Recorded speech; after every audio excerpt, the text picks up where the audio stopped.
সতর্কতা মেনে চালু হলো অনেক কিছুই, খুলছে 18 মন্ত্রণালয় বিভাগ, সীমিত আকারে গার্মেন্টস চালু, আংশিক উৎপাদনে রাষ্ট্রায়ত্ত পাটকল।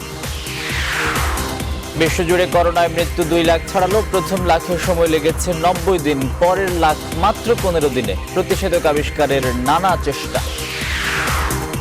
প্রাথমিক পর্যায়ে কিছু ঔষধ কার্যকর ভূমিকা রাখতে পারে, বেশি পরীক্ষার তাগিদ বিশেষজ্ঞদের। রমজানে অচেনা পুরান ঢাকা, সরকারি বেসরকারি প্রতিষ্ঠানের ইফতারের টাকা ক্ষতিগ্রস্তদের দেওয়ার পরামর্শ অর্থনীতিবিদদের। লকডাউনে ধাক্কা লাগতে পারে রাজশাহীর আমের বাজারে, হাজার কোটি টাকার পণ্য নিয়ে লোকসানের শঙ্কায় চাষিরা। ফিফার $150 মিলিয়ন আর্থিক প্রণোদনা ঘোষণা, নিলামে উঠছে আলফাজ মুন্নার জার্সি আর শুটার আসিফের স্বর্ণপদক।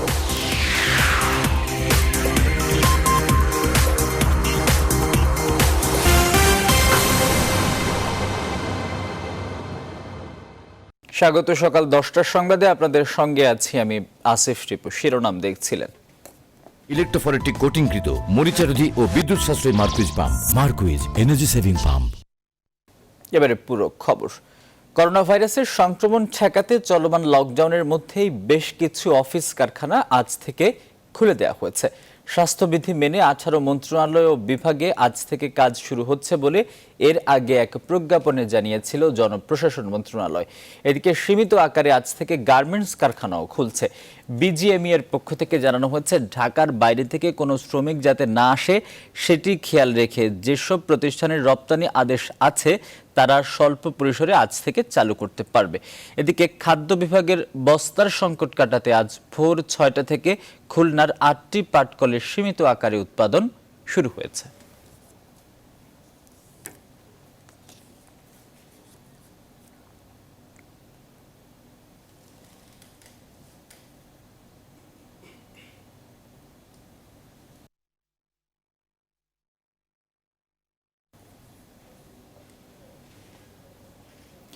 বিস্তারিত জানাতে খুলনা ও সাভার থেকে সরাসরি যুক্ত হচ্ছেন সহকর্মী শামসুজ্জামান শাহিন এবং নাজমুল হুদা। আমরা শুরুতেই খুলনায় যাব, শাহিন আমাদের সঙ্গে যুক্ত আছেন। শাহিন, 8টি পাটকল আংশিক উৎপাদনে গেছে, সেগুলোতে স্বাস্থ্যবিধি কতটা মানছেন শ্রমিকরা?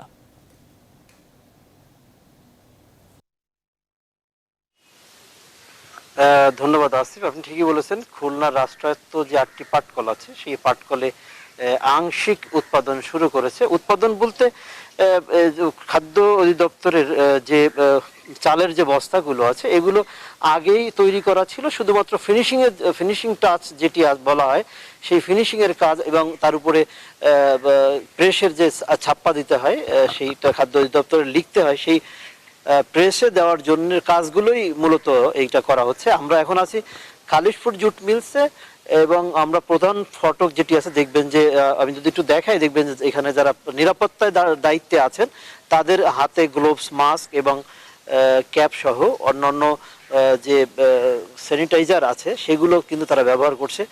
আমরা যদি একটু ক্লোজ করে একটু দেখাই যে দেখবো যে একটা পাটের চট অর্থাৎ পাটের বস্তা বিছানো আছে এবং তার উপরে কিন্তু জীবাণুনাশক দিয়ে ভিজিয়ে রাখা হয়েছে। অর্থাৎ কোনো শ্রমিক এখান থেকে যাওয়ার সময় তার পায়ের তলায় যদি কোনো জীবাণু থাকে সেটি সেই পায়ের তলা থেকে নষ্ট করে দেওয়ার জন্য মূলত এই ব্যবস্থা করা হয়েছে। এবং পাশেই দেখবেন যে কন্টেনারে করে স্প্রে রাখা হয়েছে, জীবাণুনাশক রাখা হয়েছে। যারাই এখান থেকে ধুচ্ছে তাদেরকে জীবাণুনাশক দিয়ে ভিজিয়ে তারপরে পাটকলগুলোর ভিতরে প্রবেশ করতে দেওয়া হচ্ছে। একই অবস্থা আমরা অন্যান্য পাটকলে সকালে কয়েকটি পাটকল ঘুরেছি, সেখানে আমরা দেখেছি যে প্রত্যেকটা শ্রমিককে হাত ধুয়ে অর্থাৎ বাইরে হাত ধোয়ার ব্যবস্থা করেছে এবং তাদেরকে পরীক্ষা নিরীক্ষা করেই মূলত পাটকলের ভেতরে দেওয়া হচ্ছে। সব মিলে যে পাটকলের যে শ্রমিকরা আছে এখানে বিপুল সংখ্যক শ্রমিক আপনি জানেন, তার মধ্যে সামান্য সংখ্যক কিছু শ্রমিক শুধুমাত্র একটি ফিনিশিং যে পার্টটি আছে সেই পার্টটি চালু করা হয়েছে। আসিফ, এই ছিল আমার কাছে সর্বশেষ।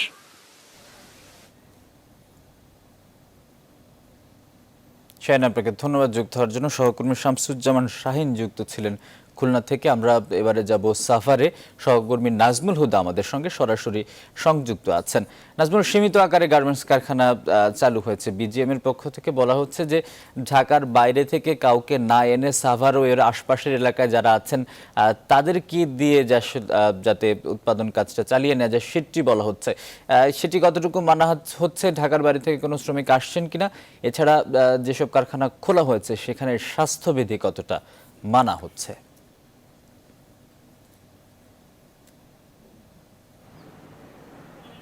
ধন্যবাদ আসিফ। এই মুহূর্তে রয়েছি সাভারের যে পোশাক কারখানাগুলি রয়েছে সেই পোশাক কারখানা কিন্তু আপনারা জানেন যে আজকে মানে পুরোপুরি আংশিক চালু রয়েছে এবং সেখানে যে কালকে বিজিএমই নেতারা বৈঠকে বসার পরেই কিন্তু কারখানাগুলি চালু করেছে। এবং আমি একটু দেখাতে চাই যে এই যে পোশাক কারখানা, যেটা আমি একটু দেখাতে চাচ্ছি যে তারা এখানে রয়েছে এবং যে সামাজিক দূরত্ব মেনে যে ফ্যাক্টরিগুলি এবং জীবাণুনাশক যে ওষুধগুলি রয়েছে সেগুলি ছিটিয়ে কিন্তু তারা এখানে তারা কাজ করছে। আমি একটু ফ্যাক্টরির যে আপনারা একটু দেখাতে চাই যে আমি এখন রয়েছি একেএস গ্রুপে।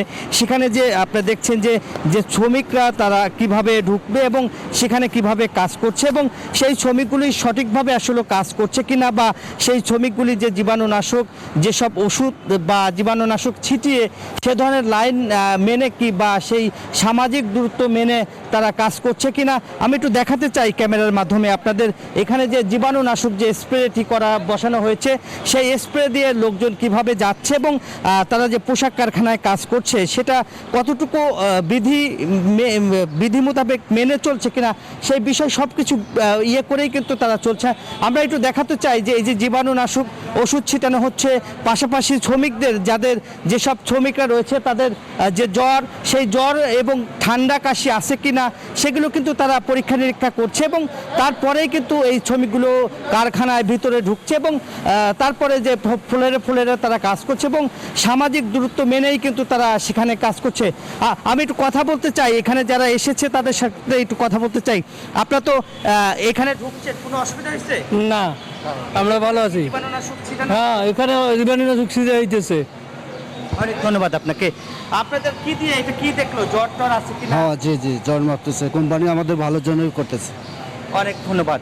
যেমনটি আসলে বলছিলেন যে এখানকার যারা শ্রমিকরা রয়েছে তারা সেখানে কিন্তু এরপরে ঢোকার পরেই কিন্তু তারা এইখানে আপনি দেখছেন যে কারখানায় যারা ঢুকবে তারা হাত ধুচ্ছে সাবান দিয়ে, এর পরই কিন্তু তারা কাজে যোগদান করবে। এরপরে যারা সেখানে আবার ডাক্তার রয়েছে, তারপরে লোকজন সেখানে পরীক্ষা নিরীক্ষা করছে, জীবাণুনাশক ওষুধ দিয়ে ফ্লোর প্রতি ঘন্টায় ঘন্টায় পরিষ্কার করা হচ্ছে। এছাড়া সেই সব কারখানার মধ্যে কিন্তু ডাক্তার নার্স রেখে কিন্তু তাদের আবার স্বাস্থ্যবিধি পরীক্ষা করা হচ্ছে, এরপরেই কিন্তু তারা কাজে যোগদান করছে। এই ছিল আমার কাছে আসিফ। সর্বশেষ চলে যাচ্ছে এখন স্টুডিওতে। আসিফ। নাজমুল, আপনাকে ধন্যবাদ যুক্ত হওয়ার জন্য। সহকর্মী নাজমুল হুদা যুক্ত ছিলেন সাভার থেকে। এবারে স্যাভলন অ্যান্টিসেপটিক সোপের সৌজন্যে করোনা ভাইরাস পরিস্থিতি।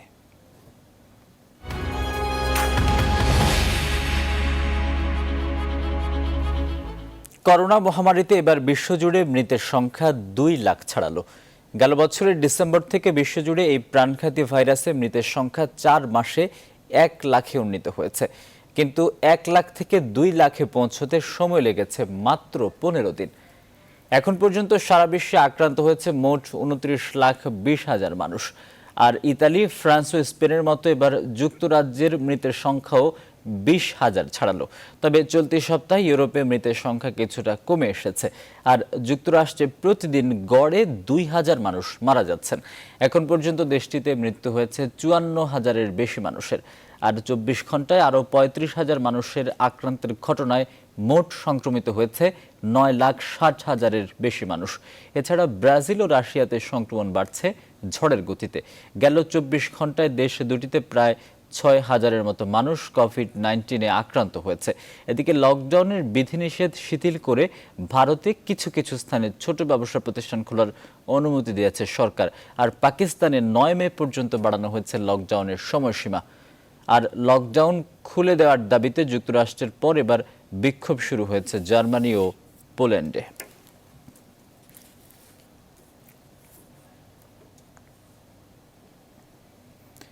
বেশি বেশি পরীক্ষার মাধ্যমে করোনা শনাক্তকরণ বাড়লে সংক্রমণ কমিয়ে আনা সম্ভব বলে মনে করছেন বিশেষজ্ঞরা।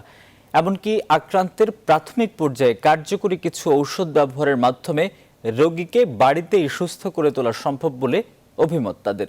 এতে মৃত্যু হারও কমবে বলে মনে করছেন তারা। আরও জানাচ্ছেন লাকমিনা জেসমিন সোমা। করোনা আক্রান্ত দক্ষিণ এশিয়ার দেশগুলোর মধ্যে বাংলাদেশে এই পরীক্ষার হার সবচেয়ে কম।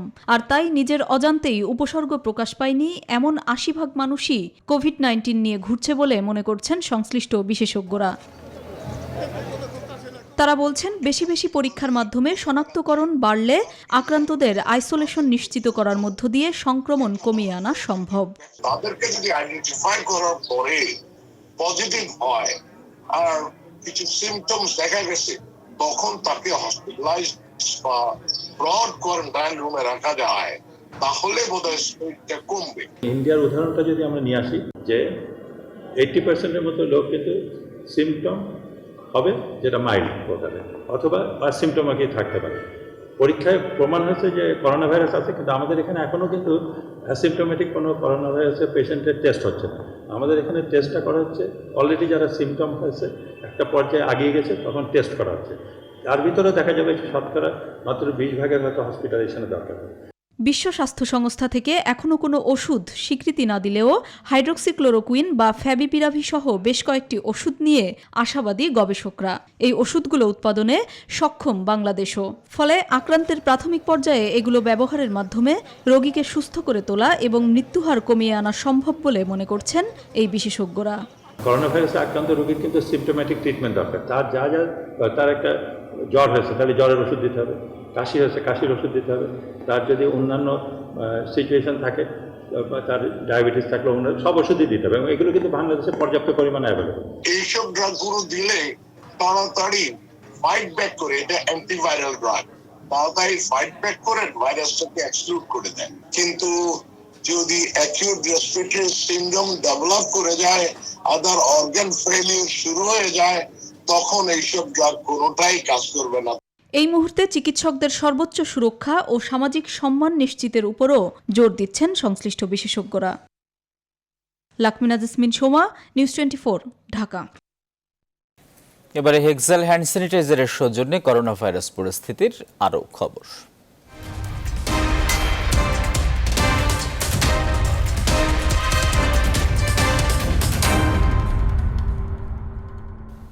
দেশে বেড়েই চলেছে করোনায় আক্রান্তের সংখ্যা। সংক্রমণ এড়াতে ঘরে থাকার নির্দেশনা মানছেন না অনেকে।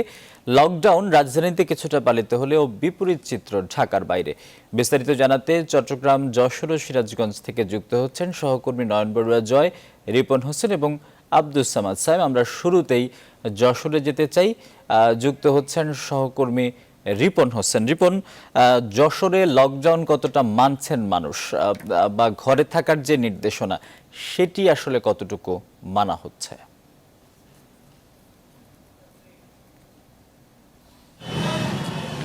ধন্যবাদ আপনাকে। আপনি যেমন বলছিলেন, আসলে মানুষের ঘরে থাকার প্রবণতা কিন্তু দিন দিন কমছে। আপনাকে যদি একটু জানিয়ে রাখি, করোনা রোগীর সংখ্যা যেমন বাড়ছে, মানুষ রাস্তায় তেমন কিন্তু আমরা দেখতে পাচ্ছি বেশি। তো প্রশাসনের পক্ষ থেকে খুব বেশি সকালের দিকে পদক্ষেপ নিতে আমরা দেখি না। আমরা যতটুকু দেখি যে দুপুরের পর, অর্থাৎ 2টার পর দিক থেকে কিন্তু প্রশাসন একটু পদক্ষেপ নিচ্ছে এবং মানুষকে ঘরে ফেরার জন্য তারা পদক্ষেপ নিচ্ছেন। কিন্তু সকালের দিকে আপনাকে যদি একটু ক্যামেরার চোখ দিয়ে দেখাই, আমি রয়েছি যশোর দোরাটানার আরএন রোড।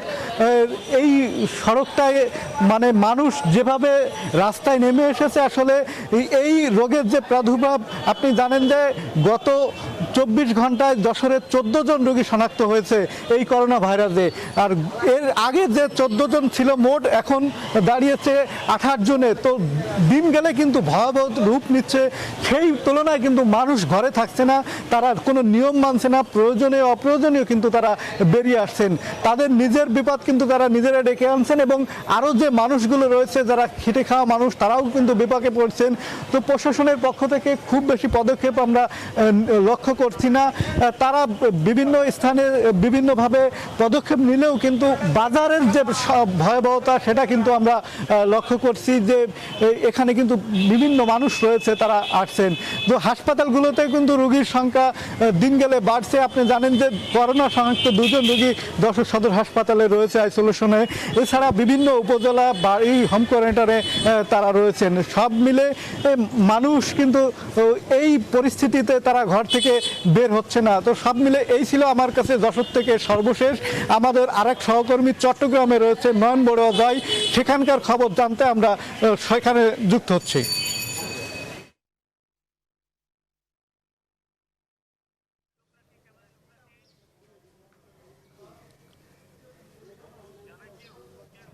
ধন্যবাদ আপনাকে। আপনি ঠিক আমার পেছনের দিকে দেখলে বুঝতে পারছেন লকডাউন কিন্তু থাকলেও কিন্তু দেখা যাচ্ছে সকাল থেকে অনেক লোক কিন্তু বেরিয়ে গেছে, কিন্তু আপনি দেখতে পাচ্ছেন যে লকডাউনের যে নির্দেশনামা রয়েছে মানুষকে ঘরে থাকার, কিন্তু কেউ কেউ মানছে, কেউ কেউ মানছে না। কিন্তু করোনা সংক্রমণ কিন্তু দিন দিন বাড়ছে। বন্দরনগরী চট্টগ্রামে প্রতিদিন কোনো না কোনো জায়গায় আক্রান্ত হচ্ছে। এমনকি চট্টগ্রামের যে জেনারেল হাসপাতালে সকালে যে আমরা দেখানোর চেষ্টা করেছি, সেখানেও কিন্তু আইসোলেশনে অনেকজন কিন্তু ভর্তি আছে। গতকালও আমরা দেখেছি 2 জন আক্রান্ত হয়ে কিন্তু তারা আইসোলেশনে আছে। এমনকি বিআইটিআইডি হাসপাতালেও কিন্তু আইসোলেশনে আছেন। কিন্তু পুলিশ প্রশাসন তারা কিন্তু চেষ্টা চালিয়ে যাচ্ছেন। বিভিন্ন জায়গায় কিন্তু তারা মাইকিং করে মানুষকে সচেতন করার কিন্তু চেষ্টা চালিয়ে যাচ্ছেন। কিন্তু দেখা যাচ্ছে মানুষ কিন্তু আসলে সকাল থেকে বিভিন্ন কাজের অজুহাত দেখিয়ে, এমনকি কাঁচা বাজার যেখানে রয়েছে সেই বাজারগুলোতে কিন্তু মানুষের জট কিন্তু থেকেই যাচ্ছে। কিন্তু স্বাভাবিক দিনের মতো যে জটগুলো থাকার কথা রয়েছে সেই জট কিন্তু আমরা দেখছি। কিন্তু আপনি অবশ্যই দেখতে পাচ্ছেন যে সেনাবাহিনীর একটি গাড়ি আপনি দেখতে পাচ্ছেন, টহল টিমও কিন্তু আসলে যে এই জায়গায় এসে তারা কিন্তু আসলে মানুষকে সচেতন করার জন্য চেষ্টা করে যাচ্ছেন। কিন্তু দেখা যায় মানুষ কিন্তু আসলে কোনোভাবেই কিন্তু মানতে চাচ্ছে না যে দীর্ঘদিন হয়ে যাচ্ছে লকডাউন, সেই লকডাউনে বিভিন্ন কাজের অজুহাত দেখিয়ে তারা বেরিয়ে পড়ছে বলে আমাদেরকে জানিয়েছেন। কিন্তু প্রশাসনিকভাবে যে নির্দেশ রয়েছে তারা বলছিলেন 6টা থেকে কিন্তু আসলে সকাল 6টা পর্যন্ত, সন্ধ্যা 6টা থেকে সকাল 6টা পর্যন্ত খুব একটা কড়াকড়ি থেকে যায় চট্টগ্রামে। এমনকি গ্রামের মধ্যেও কিন্তু যে উপজেলা পর্যায়ে রয়েছে সাতকানিয়া, হাটহাজারী, পটিয়া সহ বিভিন্ন জায়গায় লকডাউন আছে, কিন্তু সেই জায়গায় কিন্তু মানা হচ্ছে বলে আমাদেরকে জানিয়েছেন। সব মিলিয়ে বলা যাচ্ছে যে কিন্তু আসলে লকডাউন না মানলে যে চিকিৎসকরা যেমনটা আমাদেরকে জানিয়েছেন যে উন্নত বিশ্বে যে করোনার থাবায় কিন্তু অনেকজনের মৃত্যু হয়েছে। বন্দরনগরী চট্টগ্রামে কিন্তু একের পর এক করে যে করোনার থাবা লেগেছে সেখানেও কিন্তু অনেকজনের মৃত্যু হয়েছে। এই পর্যন্ত এক শিশু, এক নারী সহ আমরা যতটুকু পর্যন্ত আমরা জেনেছি 8 জনের মৃত্যু হয়েছে বলে আমরা জানতে পেরেছি। সব মিলিয়ে বলা যায় মানুষকে সচেতন হওয়ার যে পরামর্শ, সেই পরামর্শ কেউ যদি না মানে তাহলে কিন্তু আসলে করোনায় আক্রান্ত হওয়ার সম্ভাবনা রয়েছে বলে আমাদেরকে জানিয়েছেন। তো এই ছিল আমার এখানকার সর্বশেষ। আমি এখন ফিরে যাব সিরাজগঞ্জে, আমাদের সহকর্মী রয়েছেন সাহেমের কাছে।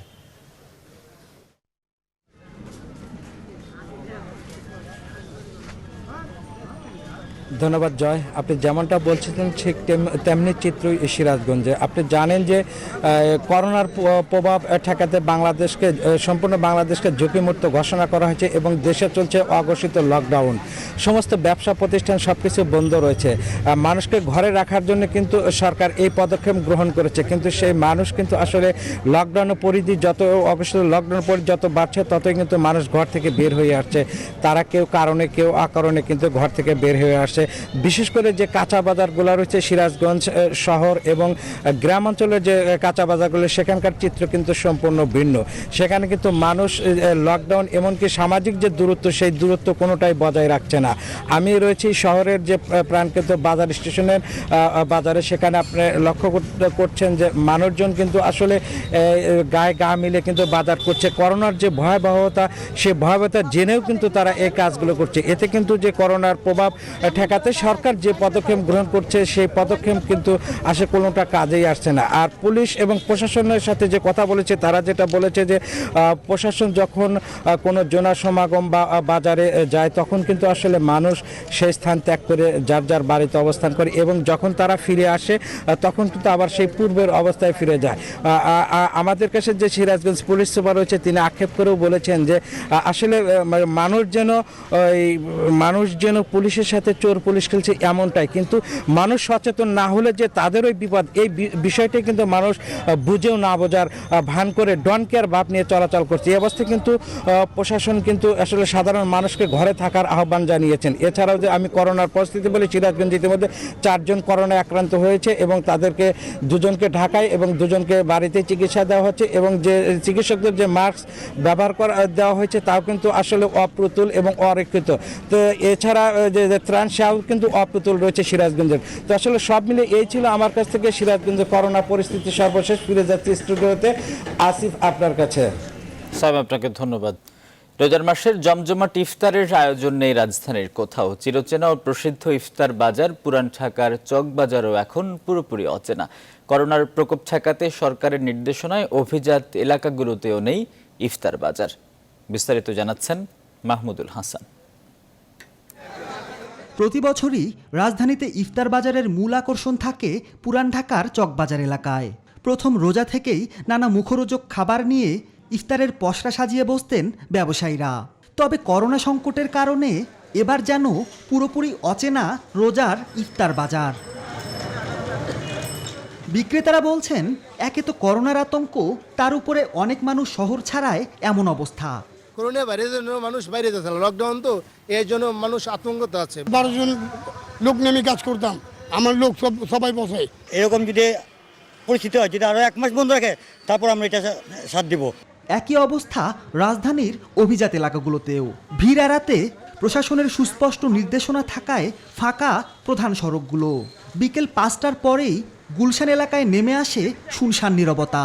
নগরবাসী যে যেভাবে পারছেন ঘরের তৈরি খাবারই সারছেন ইফতার পর্ব।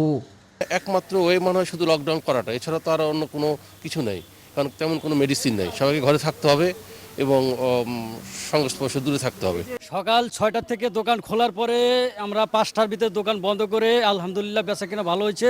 এখন আমরা সকলেই মিলে চলে যাচ্ছি বাসায়। যেহেতু স্বাভাবিক অবস্থা বিরাজ করছে না, সেহেতু সেই জন্য সর্বক্ষেত্রেই আমরা খুবই সংযমী। নগরবাসী বলছেন, করোনার সংক্রমণ প্রতিরোধে ইসলামিক ফাউন্ডেশন রমজানে যে বিধিনিষেধ আরোপ করেছে তা পুরোপুরি মেনে চলবেন তারা। তাই তো এমন সংকটের মাঝেও কোনো আনুষ্ঠানিকতা বাদ দিয়ে ঘরে বসে ইফতার করে অখুশি নন কেউই। পরিবার পরিজন নিয়ে সানন্দেই প্রথম দিনের রোজায় ইফতার করেছেন তারা। মাহমুদুল হাসান, নিউজ 24, ঢাকা। করোনা ভাইরাসের সংক্রমণ ঠেকাতে দেশ জুড়ে বন্ধ রাখা হয়েছে সকল ধরনের জনসমাগম। এ কারণে এই রমজানে হচ্ছে না কোনো ধরনের ইফতার মাহফিল। অর্থনীতিবিদ এবং ব্যবসায়ীদের মতে ইফতার মাহফিলের জন্য প্রতি বছর বিভিন্ন সরকারি বেসরকারি প্রতিষ্ঠান যে ব্যয় করে অঙ্কের হিসেবে তা শত কোটি টাকার কম নয়। এবছর সেই অর্থ করোনায় ক্ষতিগ্রস্তদের মাঝে বিতরণের আহ্বান জানিয়েছেন তারা। রমজানের এক ইফতার মাহফিলের ছবি এটি। প্রতি রমজানেই রাজনৈতিক, সামাজিক, সাংস্কৃতিক সংগঠনের উদ্যোগে এমন জমজমাট ইফতার মাহফিল হয় সারা দেশ জুড়ে। কিন্তু এবার ভিন্ন প্রেক্ষাপট। করোনার কারণে যখন স্তব্ধ সারা পৃথিবী, তখন এর প্রভাব পড়েছে রমজানেও। করোনার সংক্রমণ প্রতিহত করতে এবার রমজানে হচ্ছে না কোনো ধরনের ইফতার মাহফিল। অর্থনীতিবিদদের মতে ইফতার মাহফিলের জন্য বিভিন্ন ব্যক্তি বা প্রতিষ্ঠানের বরাদ্দ থাকা বাজেট ব্যয় করার সুযোগ আছে মানুষের কল্যাণে। প্রত্যেকটা প্রতিষ্ঠানই তাদের অ্যালোকেশনের যে টাকাটা আছে, সেই টাকাটা যদি দুস্থ লোকের জন্য খরচ করে, তাহলে কিন্তু এটা একটা বড় কাজ হতে পারে সামগ্রিকভাবে।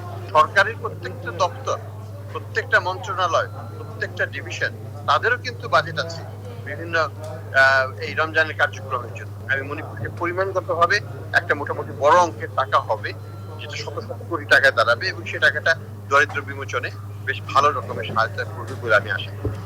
করোনা সংকটের মধ্যেও রমজানে সারা দেশে দুস্থদের মধ্যে সহায়তা দিতে চায় ব্যবসায়ীদের শীর্ষ সংগঠন FBCCI। আমাদের জেলা পর্যায়ে যে চেম্বার আছে, তো এই ধরনের যে আয়োজনগুলো আছে ওগুলো একসাথে আপনার ফান্ড তৈরি করে যাদের প্রয়োজন আছে এমন মানুষদের কাছে পৌঁছানো যায় নাকি, এটা নিয়ে আমরা আলোচনা করছি এবং এটা অবশ্যই করা সম্ভব বলে আমরা মনে করি। অর্থনীতি যখন একরকমের অবরুদ্ধ, তখন দেশের অর্থপ্রবাহ অক্ষুণ্ণ রাখতে এ ধরনের উদ্যোগের বিকল্প নেই বলে মনে করছেন অর্থনীতিবিদরা। শাহ আলী জয়, নিউজ 24, ঢাকা। করোনা ভাইরাস চিকিৎসায় ইন্টারন্যাশনাল কনভেনশন সিটি বসুন্ধরা এই মাসেই অস্থায়ী হাসপাতালে রূপ নেবে। আইসিসিবি ও স্বাস্থ্য প্রকৌশল অধিদপ্তর সেই লক্ষ্য নিয়েই দিনরাত কাজ করে যাচ্ছে। সেবা দেওয়ার জন্য রোগীদের বেড, নার্স ও চিকিৎসকদের জন্য চেম্বার সহ যত প্রকার সরঞ্জাম প্রয়োজন তার সবগুলোই এখানে আনা হয়েছে। সমানতালে এখন শুধু সেট করা হচ্ছে সেসব। মারুফা রহমানের রিপোর্ট।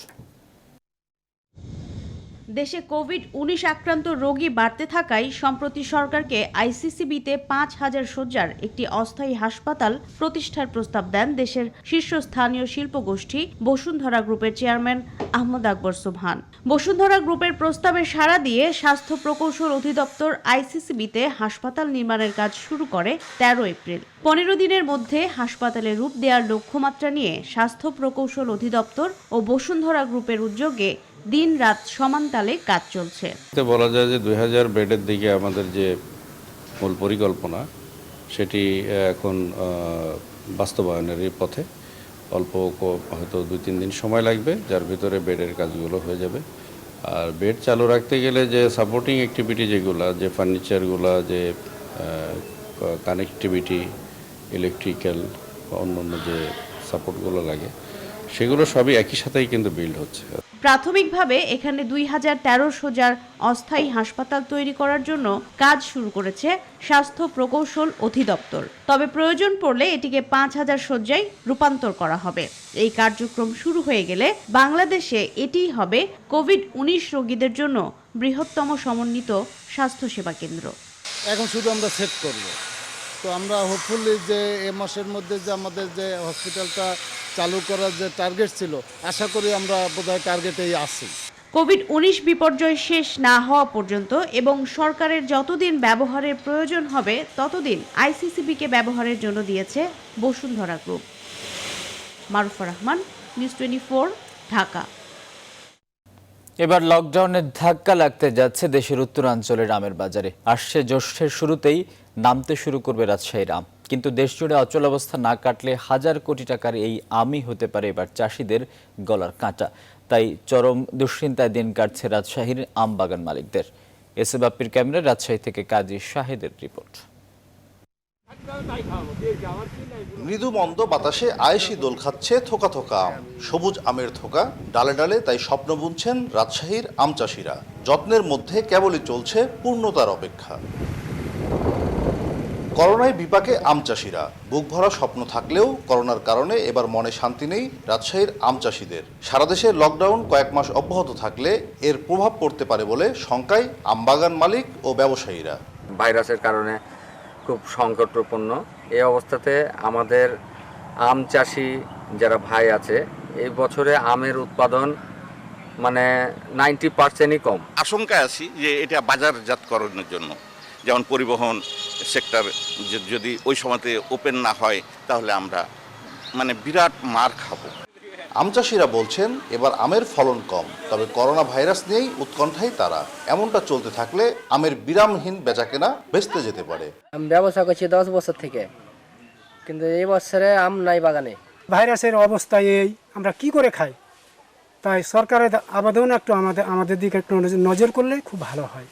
রাজশাহীতে প্রায় 17,573 হেক্টর জমিতে আম বাগান আছে। এসব জমির বাগান থেকে হেক্টর প্রতি 10 থেকে 12 মেট্রিক টন আম উৎপাদন হয়ে থাকে। আম উৎপাদন, প্রক্রিয়াজাতকরণ, সরবরাহ ও বাজারজাতকরণের বিষয়ে উচ্চ পর্যায়ের প্রস্তুতি এখনই নেয়ার দাবি আছে বাগান মালিকদের। তবে শ্রমিক চলাচলে কোনো বাধা নেই দাবি কৃষি কর্মকর্তার। গ্রামের যারা কৃষক তারা কিন্তু নিজের বাগান নিজেই করে পরিচর্যা, যারা বড় কৃষক তারা বাড়তি লেবার নিতে হয়। আমরা এই বিষয়ে আমরা পুলিশ প্রশাসনকে আমরা মৌখিকভাবে বা লিখিতভাবে করছি যে এই বিষয়ে তারা সহযোগিতা করার জন্য, এবং তারা সহযোগিতা করছে। উৎপাদনের লক্ষ্যমাত্রা হয়তো অর্জিত হবে, কিন্তু বর্তমান বাস্তবতায় দেশে বিদেশে আম বাজারজাত করতে শঙ্কায় আছেন চাষি ও ব্যবসায়ীরা। কাজী শাহেদ, নিউজ 24, রাজশাহী। উত্তরবঙ্গের ঐতিহ্যবাহী দিনাজপুরের গাবুড়া টমেটোর হাট। এই হাট থেকেই টমেটো কিনে ব্যবসায়ীরা নিয়ে যান দেশের বিভিন্ন প্রান্তে। তবে শারীরিক দূরত্ব না মেনে বেচা বিক্রি করছেন এই হাটের ক্রেতা বিক্রেতারা। এ পরিস্থিতিতে করোনা ভাইরাস ছড়িয়ে পড়ার আশঙ্কায় অনেকে। ফখরুল হাসান পলাশের তথ্য এবং ছবিতে ডেস্ক রিপোর্ট। দিনাজপুরের গাবুড়া হাট থেকে টমেটো কিনে ব্যবসায়ীরা নিয়ে যান ঢাকা, চট্টগ্রাম, খুলনা, ফেনী, ময়মনসিংহ সহ বিভিন্ন জেলায়। প্রতিদিনই এই হাটে সকাল থেকে দুপুর পর্যন্ত টমেটো বেচাকিনিকে কেন্দ্র করে ব্যস্ত সময় পার করেন ক্রেতা, বিক্রেতা ও শ্রমিকরা। করোনা আতঙ্কের মধ্যেও দেশের বিভিন্ন স্থান থেকে টমেটো কিনতে আসছেন ব্যবসায়ীরা। প্রাণঘাতী এই ছোঁয়াচে ভাইরাসের সংক্রমণ রোধে শারীরিক দূরত্ব বজায় রাখার কথা বলা হলেও তা মানছেন না কেউই। এই পরিস্থিতিতে এই ভাইরাস ছড়িয়ে পড়ার আশঙ্কায় স্থানীয়রা। এই বছর দেশের এই পরিস্থিতির কারণে যারা বাইরে থেকে আসতেছে এদের জন্য আমাদের খুবই সমস্যা। তাদেরকে বুঝায় বলতেছি যে আপনারা ঠিকমতো সেফ হয়ে চলেন। স্বাস্থ্যবিধি না মেনেই কাজ করছেন শ্রমিকরা। তারা বলছেন করোনা ঝুঁকি নিয়ে জীবন জীবিকার তাগিদেই বাধ্য হয়ে কাজ করছেন। এই যে আমাদের কৃষিরা এগুলো করছে, এখানে এখন কি করা যায়? এখন আমাদের কোনো উপায় নাই, আসতেও হচ্ছে। পেটের খিদায় এখন কর্ম না করলে আবার খাবো কি? ইজারাদার বলছেন এখানকার শ্রমিকদের মাস্ক ব্যবহার, হাত ধোয়া সহ নির্দিষ্ট দূরত্ব বজায় রাখার জন্য বারবার বলা হচ্ছে। শত শত বেকার শ্রমিক যারা কাজ করতেছে এরা সবাইকে বলে দেওয়া আছে, আপনারা সবাই দূরত্ব বজায় রাখবেন এবং সতর্ক থাকবেন, হাতে গ্লোভস লাগাবেন। করোনা ভাইরাসের সংক্রমণ রোধে বিভিন্ন জেলা থেকে আসা ব্যবসায়ীদের তালিকা প্রস্তুত করা হচ্ছে। যথাযথ ব্যবস্থা গ্রহণ করা হবে বলে জানালেন সংশ্লিষ্টরা। যারা কিনা আড়তদার আছে এবং স্থানীয় যারা ব্যবসায়ী ইতিমধ্যে দূর থেকে এসে ব্যবসা করে তাদের একটি তালিকাও আমরা চেয়েছি, সোদাত আমাদের বিষয়টি সার্ভেলেন্সের সুবিধা পায় এবং কৃষি পণ্য যেহেতু এটি সাথে সাথে বন্ধ করা যাচ্ছে না। দিনাজপুরের এই হাটে প্রতিদিন 1 কোটি টাকার টমেটো বেচা কেনা হয়। Desk report, news 24। বরগুনায় চলতি জাটকা মৌসুমে জেলেদের চাল বিতরণে অনিয়মের অভিযোগ উঠেছে। জেলেরা জানান কার্ডধারীদের চাল না দিয়ে মৃত ও বিদেশে থাকা ব্যক্তিদের নাম দেখিয়ে চাল আত্মসাৎ করা হয়েছে। এ বিষয়ে চেয়ারম্যানদের বিরুদ্ধে জেলা প্রশাসকের কাছে লিখিত অভিযোগও দেওয়া হয়েছে। সুমন শিকদারের তথ্য এবং ছবিতে ডেস্ক রিপোর্ট। ইলিশের উৎপাদন বৃদ্ধিতে সাগর নদীতে 8 মাস জাটকা শিকারে নিষেধাজ্ঞা চলছে। এ নিষেধাজ্ঞার সময় জেলার জন্য 4 মাসে 40 কেজি করে খাদ্য সহায়তা দেয় সরকার। করোনা পরিস্থিতিতে ক্রান্তিকালে জেলেরা যাতে নির্বিঘ্নে এই সহায়তা পায় সেজন্য সংশ্লিষ্টদের নির্দেশনা দেওয়া হয়েছে। তবে এসব চাল বিতরণে অনিয়মের অভিযোগ উঠেছে। জেলেদের অভিযোগ, এই তালিকায় ভুয়া জেলে, মৃত ও বিদেশে অবস্থানরত মানুষের নাম দিয়ে জনপ্রতিনিধিরাই আত্মসাৎ করছেন এসব চাল। এমনকি সদর উপজেলার 10 নম্বর নলটোনা ইউনিয়ন পরিষদের চেয়ারম্যান হুমায়ুন কবিরের বিরুদ্ধে 31 মেট্রিক টন চাল আত্মসাতের অভিযোগ উঠেছে। আমার আব্বাই গেছিল এক ফির চাউল আনতে চেয়ারম্যানের দ্বারে, কবির চেয়ারম্যানের দ্বারে, হে চাউল দেয় না, হে আরো ধাক্কা দিয়ে নামাই দিয়েছে। এই চেয়ারম্যান আসার পর থেকে আমার আর চাউল দেয় না, ইউনিয়ন পরিষদে গেলে তোমার জানলে নামই নাই। তবে এসব অভিযোগ মিথ্যা ও বানোয়াট বলে জানালেন চেয়ারম্যান। আসলে সম্পূর্ণ এটা মিথ্যা, একটা বানোয়াট। আমি 80 কেজি চাউলই দিছি, ঠিক মতোই দিছি। এইটা হয়েছে যাইয়া আমার যে সাবেক চেয়ারম্যান তার কিছু লোক আছে, ওই লোকগুলা দেয়া এই মিথ্যা একটা বানোয়াট ছাড়াই আমার নামে এই মিথ্যা অপবাদ দেয়। সচেতন নাগরিক কমিটির নেতারা বলছেন এমন দুর্যোগের সময় কিছু অমানুষ এমন কাজ করছে। অভিযুক্তদের বিরুদ্ধে ব্যবস্থা নেওয়ার দাবিও তাদের। তাদের কাছে আসলে মানবিকতা বলতে কিছু নাই। তারা মানবিক দিক থেকে না দেখে সামনে আবার নির্বাচন, এই নির্বাচনে কিভাবে তাদের নির্বাচনী খরচ উঠাবে সেই চিন্তায় তারা মত্ত রয়েছে। তদন্ত করে ব্যবস্থা নেওয়ার আশ্বাস দিয়েছেন জেলা প্রশাসক। বিষয়ে আমরা ম্যাজিস্ট্রেট দিয়ে তদন্ত করছি, তদন্ত প্রতিবেদন পাওয়া গেলে আমরা যদি তদন্ত প্রমাণিত হয় তাহলে আমরা তার বিরুদ্ধে ব্যবস্থা গ্রহণ করব। বরগুনায় নিবন্ধিত জেলে রয়েছে 45,220 জন। এর মধ্যে চাল বরাদ্দ করা হয়েছে 19,900 জন জেলের মধ্যে। Desk report, news 24। আবারও আন্তর্জাতিক প্রসঙ্গ। মহামারী করোনা মোকাবেলার লক্ষ্যে বিশ্বজুড়ে সর্বোচ্চ গুরুত্বের সাথে চলছে ভ্যাকসিন তৈরির কাজ। তবে এই টিকার কার্যকারিতা নিয়ে থাকছে ভালো ও খারাপ দু ধরনের খবরই। প্রযুক্তিগতভাবে বিশ্ব অনেক আধুনিক হওয়ায় আশা থাকছে ভালো একটি প্রতিষেধক পাওয়ার। তবুও মানবদেহের শেষ পর্যন্ত কি হতে পারে সেই ঔষধের পার্শ্ব প্রতিক্রিয়া, তা নিয়ে থেকেই যাচ্ছে অনিশ্চয়তা। এদিকে বিশ্ব স্বাস্থ্য সংস্থার মতে করোনা থেকে সুস্থ হওয়াদের আবারও আক্রান্তের ঝুঁকি রয়েছে। তাই তাদের স্বাভাবিক কর্মক্ষেত্রে যাবার অনুমতি দেয়া বিরাট বিপদ ডেকে আনতে পারে। নিবিড় আমিনের ডেস্ক রিপোর্ট।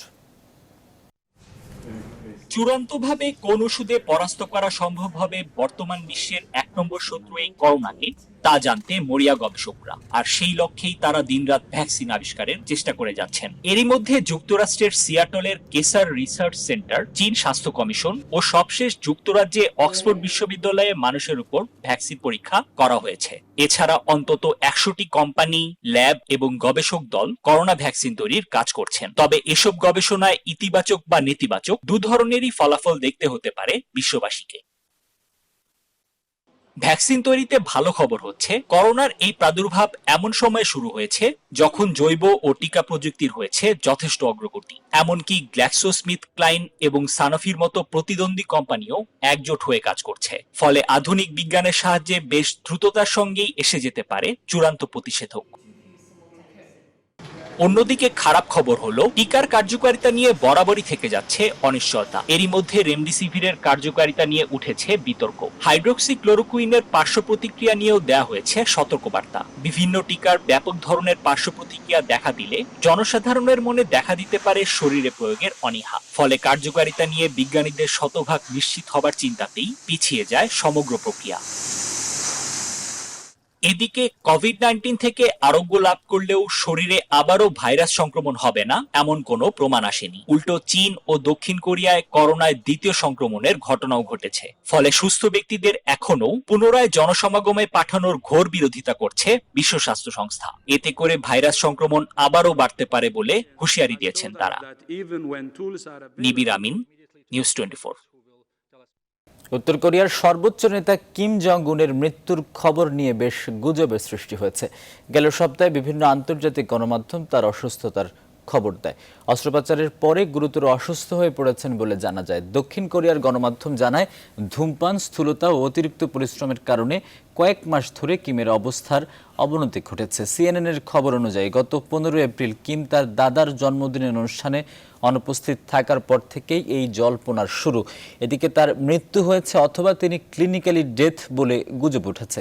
কিন্তু কিমের অসুস্থতা নিয়ে শুরু থেকেই চুপ রয়েছে উত্তর কোরিয়া। এদিকে বেশ কয়েকটি গণমাধ্যমের খবরে বলা হয়েছে, কিম জং উনের ব্যক্তিগত ট্রেন সদৃশ একটি ট্রেনকে উত্তর কোরিয়ার উনসান প্রদেশের একটি রিসোর্টের বাইরে দেখা গেছে। তবে ট্রেনটি কিমেরই কিনা সে বিষয়ে শতভাগ নিশ্চয়তা দেয়নি রয়টার্স। এদিকে রকেটম্যান আখ্যা দেওয়া মার্কিন প্রেসিডেন্ট ডোনাল্ড ট্রাম্প কিমের অসুস্থতার খবরকে ভুয়া বলে মন্তব্য করেছেন। এবারে খেলার খবর। করোনায় লন্ডভন্ড বিশ্ব ফুটবলের ক্ষতি কিছুটা পুষিয়ে নিতে সদস্য দেশগুলোর জন্য আর্থিক প্রণোদনা ঘোষণা করেছে ফিফা। সদস্য দেশগুলোর জন্য প্রাথমিক পদক্ষেপ হিসেবে $150 মিলিয়ন দেওয়ার ঘোষণা এসেছে বিশ্ব ফুটবলের সর্বোচ্চ নিয়ন্ত্রক সংস্থা থেকে। এদিকে দেশে করোনা মোকাবেলায় ফান্ড জোগাড় করতে জার্সি নিলামে তোলার ঘোষণা দিয়েছেন ফুটবলার আলফাজ আহমেদ। নিলামে উঠছে মোনেম মুন্নার জার্সিও। এছাড়া শুটার আসিফ নিলামে তুলছেন কমনওয়েলথে জেতা স্বর্ণপদক। মাহফুজুল ইসলামের রিপোর্ট। করোনায় বন্ধ বিশ্ব ফুটবল, শঙ্কায় বড় সব লিগ আর আন্তর্জাতিক সূচি, বড় ধরনের আর্থিক ক্ষতির মুখে পড়তে যাচ্ছে বিশ্বের নামিদামি সব ক্লাব। এমন অবস্থায় আর্থিক ক্ষতি পুষিয়ে নিতে আপাতত সমাধানের পথে হাঁটছে ফিফা। প্রাথমিক অবস্থায় $150 মিলিয়ন প্রণোদনার ঘোষণা এসেছে বিশ্ব ফুটবলের সর্বোচ্চ নিয়ন্ত্রক সংস্থা থেকে। পাবে 211টি সদস্য দেশ। মুশফিক ও আশরাফুল আগে ঘোষণা দিয়েছেন ব্যাট নিলামে তোলার। এবার করোনা মোকাবেলায় 1999 সালের কাঠমান্ডু সাফ জয়ের জার্সি নিলামে তোলার ঘোষণা দিলেন ফুটবলার আলফাজ আহমেদ। সেই সাথে প্রয়াত মোনেম মুন্নার পরিবারও ঘোষণা দিয়েছেন 1995 সালে মিয়ানমারে দেশের প্রথম আন্তর্জাতিক ট্রফি জেতা ম্যাচে মুন্নার জার্সি নিলামে তোলার। 99-এ এটা আমার স্বপ্ন ছিল, বাংলাদেশের মানুষের স্বপ্ন ছিল সাব গেমসের আমরা চ্যাম্পিয়ন হইতে হবে। ভাগ্যক্রমে ফাইনালে গোল করছে। এইটা আমার সবচেয়ে প্রিয় একটা জার্সি। এই জার্সিটাই আমি দেশের জন্য, দেশের মানুষের জন্য উৎসর্গ করবো যদি ভালো মূল্য পাওয়া যায়।